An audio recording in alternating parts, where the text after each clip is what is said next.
If you want to get rid of the corruption, we have to start naming names, cases should be filed, and the law should be implemented. Hindi natatapos sa kontratista ang korupsyon sa flood control projects. Ito ang binigyan diin ni Senate Deputy Minority Leader Juan Miguel Zubiri kaugnay ng umano'y mga anomalya sa flood control projects ng pamahalaan.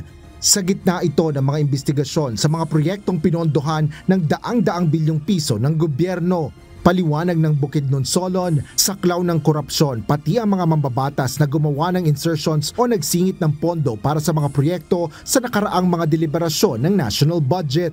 Hindi lamang ang contractor at sino ang mga may-ari ng contractors. Sana ibanggit din po nila sino yung mga nag-sponsor nito mga budget na ito. Amendment po yan, iilabas kung sino nag-amend sa budget for this. Kung wala po sa NEP yan, di ba very clear, yung NEP ng 2025, wala yan. 2025. Pagdating ng BICAM, nandun na.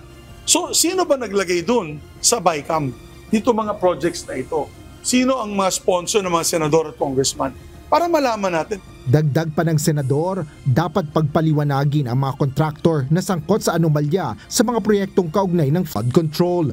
Ito ay upang mailagay sa blacklist ng Department of Public Works and Highways o DPWH ang naturang mga kontratista.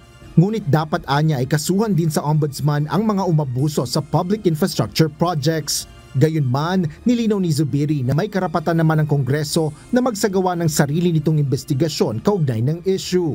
Bukas ay nakatakdang simula ng Senado ang pagdinig sa mga nabunyag na anomalya sa flood control projects. Sang-ayon din si Zubiri na mag-imbestiga rin ang iba pang mga ahensya ng pamahalaan at ang mga pribadong grupo na nagsusulong ng malinis na gobyerno. Siguro, invite din niya po yung mga anti-corruption crusaders para may civil society participation. So trio yan, magiging tatlo po yan.